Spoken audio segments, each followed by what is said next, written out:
Olá, estamos começando mais uma High Class. E hoje o tema, nós vamos falar como construir, como consolidar um time autônomo, independente e de alta performance. Eu tenho certeza que você, líder, gestor, empresário, que está assistindo esse vídeo, pensa, sonha com isso, não é mesmo? É isso aí. E antes da gente começar, já deixa seu like aqui nesse vídeo, compartilha com aquelas pessoas que precisam ter acesso a esse conteúdo e pega seu papel, sua caneta, para você não perder nada importante do que a gente vai trazer aqui para você nos próximos minutos. E se você ainda não está inscrito no nosso canal, aproveita, já se inscreve. Basta apenas um clique, na verdade dois, um no like e outro para se inscrever, para você ter acesso a todos os conteúdos que a gente posta aqui semanalmente. É isso aí, conteúdo de altíssima qualidade e a gente procura sempre trazer de uma maneira muito prática para que você já consiga colocar em ação aí com o seu time, na sua empresa, e possa compartilhar com os outros líderes, com os outros gestores que você tem aí no seu meio, aí na empresa. E todo o conteúdo aqui é para fazer você ter mais crescimento, lucro e liberdade. Exatamente. Quem não quer? Fala para mim qual que é o empresário que não quer ter crescimento, lucro e liberdade. Muitos querem, mas poucos pagam o preço. E você está aqui pagando o preço para ter todos esses benefícios, não é mesmo? Que é de um empresário. Então, quando a pessoa abre o seu negócio, normalmente ela quer e ela merece, Com né, Carol? certeza, com Ter certeza. o crescimento, lucro e liberdade. Então, se você está aqui, parabéns, está pagando o preço para aprender e pôr em prática novas ações que vão te trazer esses resultados. É isso aí. E sem mais delongas, vamos lá. Bora! Vamos trazer aqui para vocês a resposta, qual que é o caminho para conseguir desenvolver esse time autônomo e de alta performance. E é claro que nesse vídeo a gente vai explorar algumas das ferramentas que podem ser utilizadas, mas que existem outras também, né, que a gente pode trazer aqui em outros momentos, em alguns outros vídeos. Algumas a gente já até falou em outros aqui, em outros vídeos, então dá uma olhadinha aí no nosso canal. Mas hoje a gente vai aprofundar aqui sobre processos de gestão de pessoas. É válido lembrar que para você ter um time de excelência, alguns fatores devem ser levados em consideração, como por exemplo, a cultura organizacional, o perfil do candidato ou do colaborador, os processos, que hoje é o dia da gente falar sobre isso, e também o desenvolvimento contínuo da liderança. Então, todos esses pilares influenciam diretamente na performance e no desempenho do seu time. E hoje aqui a gente vai trazer coisas, né, ferramentas aí que estão conectadas com a parte processual de uma gestão estratégica de pessoas. Exatamente. Então, ter um time autônomo está totalmente conectado com a qualidade dos processos de gestão de pessoas que estão implantadas na sua empresa e o quanto se faz uso desses processos no dia a dia, porque não adianta só ter processo desenhado, bonito, lá todo definido e ele não ser vivido no dia a dia. Então, um time autônomo e de alta performance vai estar totalmente conectado com esses processos. E o primeiro que a gente vai trazer aqui para vocês é organograma e descrição de cargos. Então, é muito importante a empresa ter um organograma. É um documento que é exigido aí não só quando a gente fala de gestão de pessoas, mas a gente fala de qualidade, quando a gente fala muitas vezes de investimentos, outras áreas também necessitam ter esse documento, então ele é de extrema importância para a empresa. E o que o organograma vai trazer de informação ali? Ele vai trazer quais são as posições que existem dentro da empresa, quais são os departamentos que existem dentro da empresa, quem são os cargos responsáveis que estão à frente de cada um desses departamentos e qual que é a estrutura hierárquica, quem está ali no estratégico, quem que está no time tático, quem que faz parte do operacional e que faz a empresa efetivamente acontecer. É um erro muito comum as empresas colocarem o nome das pessoas no organograma e não se atentarem aos cargos e departamentos. Como nós falamos aqui, o organograma serve para trazer esse mapa de todas as áreas que a empresa é composta. E claro que depois, como um segundo passo, você pode acrescentar o nome das pessoas para ajudar o time a se identificar. Mas pensando numa empresa que está começando hoje, ou na sua empresa que talvez tenha apenas você, ou você e mais um, independente do tamanho que ela tem hoje, colocar os departamentos e as áreas vai trazer clareza para qual é a estrutura de pessoas que você vai precisar no futuro, quais são as áreas e os departamentos que a sua empresa tem e vai contribuir também não só para a gestão de pessoas, mas também na questão processual, orçamentos, enfim, tantas outras áreas aí como já citamos aqui. Então é muito importante você ter essa visão geral da sua empresa, todas as áreas e departamentos que são necessários para compor o seu negócio. Porque pode ser que hoje, no momento da sua empresa, não tenha uma pessoa ali à frente desse departamento, ou pode ser que uma mesma pessoa esteja à frente de vários departamentos, mas o departamento já existe, ele já tem demandas e alguém é responsável ali por ele nesse momento. E pensando futuramente no crescimento da empresa, você já saber quantas pessoas você vai precisar contratar futuramente aí para estar à frente e ser responsável por esses cargos, por esses departamentos. Então, o organograma ele vem trazer essa clareza sobre essa questão hierárquica da empresa. E conectado a ele vem a descrição de cargos. Muito bem, porque você tem ali já os departamentos necessários. O próximo passo é você saber quais são as responsabilidades que estão envolvidas, quais são as demandas de cada área. E com isso vem o descritivo de cargos. O que é o descritivo de cargos? Ali você vai ter uma visão completa e profunda, né, de cada cargo dentro do seu negócio. Você não precisa desenhar todas as descrições de cargos numa única vez, mas você saber quais são as responsabilidades de cada área, de cada departamento, já vai trazer clareza para quais são as responsabilidades inerentes ao cargo. O que eu quero dizer com isso? Quando você for fazer a sua descrição de cargos, para cada cargo, ali você vai ter as responsabilidades técnicas, quais são as competências que aquele cargo vai demandar, qual é o perfil mais adequado para aquele cargo e todas as informações de experiência, de know-how que a pessoa tem que ter para poder ser selecionada a assumir aquele cargo. Dessa forma, com esse documento em mãos, você consegue, na hora de selecionar e recrutar um colaborador, saber exatamente o que você está buscando e também alinhar com ele qual vai ser a responsabilidade que ele vai ter ao assumir determinado cargo. Exatamente. Lembrando, a gente tem até um vídeo aqui no canal sobre isso, que desde os sócios que exercem uma função dentro da empresa, que tem um cargo dentro da empresa, é importante fazer essa descrição. Então volta aqui lá nos vídeos que a gente já postou, que a gente falou ali sobre sociedade, como fazer essa estruturação de uma sociedade, e a gente falou sobre a importância de ter também a descrição de cargo, o papel de cada sócio ali à frente do negócio, desde que eles exerçam uma função, né? Porque a gente tem aquele sócio que é sócio acionista e aí para esses não tem a necessidade. Mas se você é sócio, você exerce uma função, um cargo dentro da empresa, é importante que tenha, é essencial, na verdade, que tenha essa descrição de cargos. Isso vai evitar muitos conflitos. Com certeza.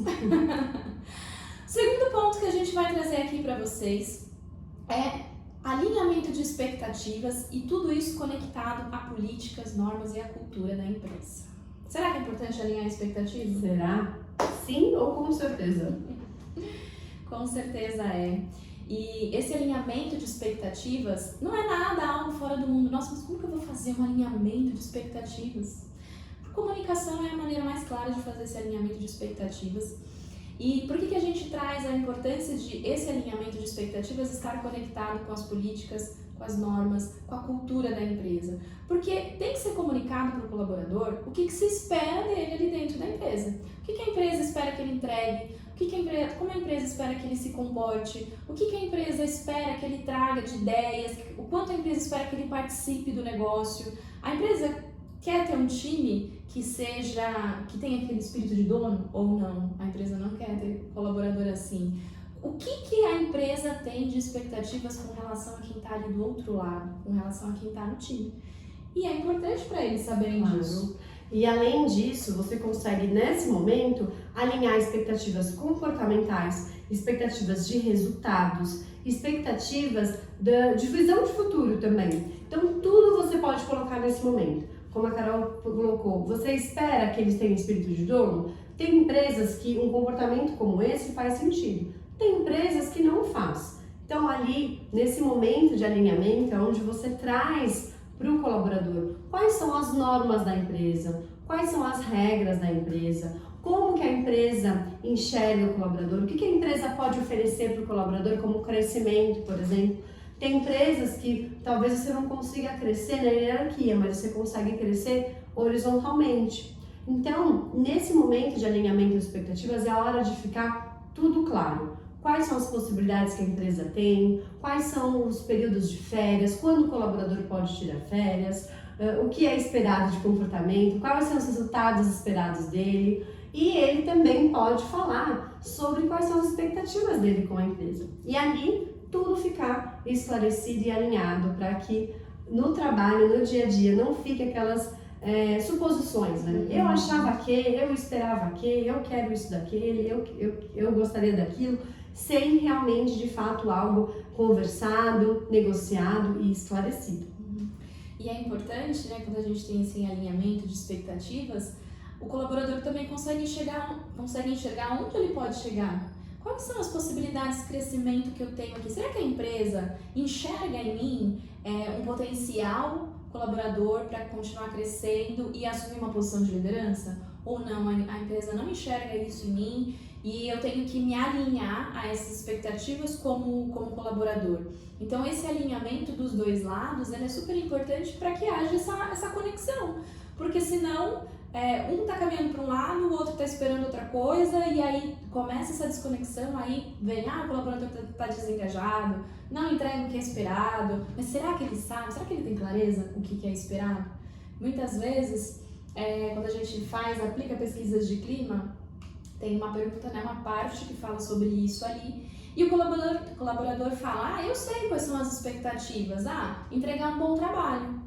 Mas isso será? É muito relativo, não? O que é um bom trabalho? O que é um bom trabalho para a sua empresa, para a nossa empresa? Isso pode ser muito diferente, isso pode ser variado. Então, esse alinhamento de expectativas não pode ser feito de maneira generalizada.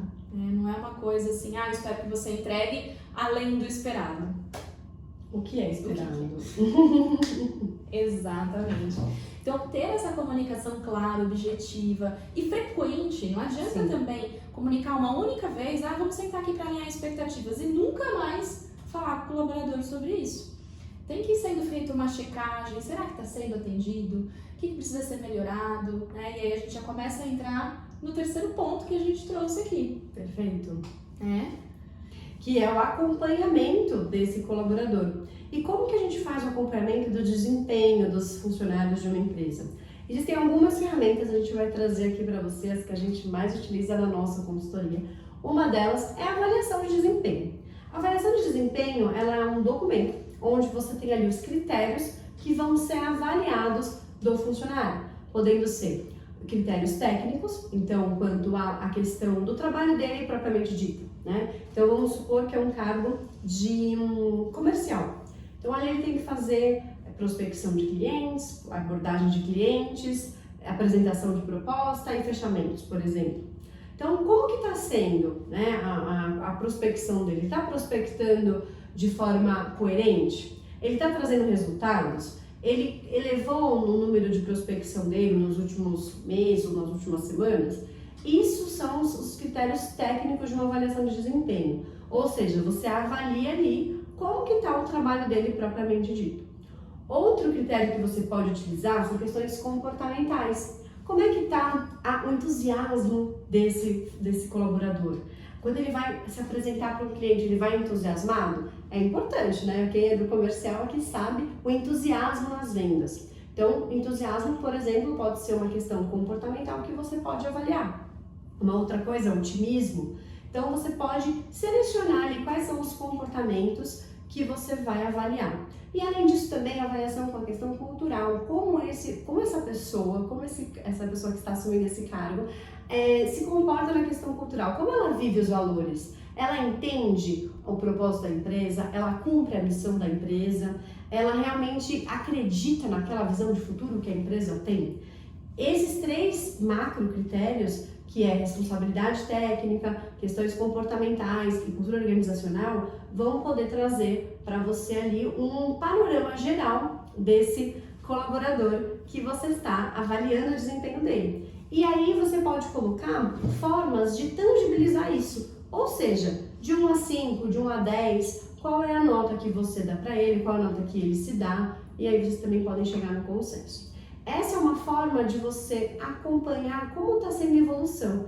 Fazer uma avaliação a cada 6 meses, por exemplo, é super bacana, porque você vai ter sempre fotos, né? Então você vai ter ali um documento de um dia, depois de 6 meses você vai ter um outro documento, e ao comparar esses dois momentos você vai conseguir perceber se ele está crescendo na empresa, ou se ele não está crescendo muito, se ele está estagnado, como que tá. E de forma tangível você vai conseguir dar um feedback para ele. E isso é muito bom porque tira a subjetividade do RH. Muitas vezes a gente vê que esse é um desafio, mas como que eu sei se a pessoa está indo bem ou não?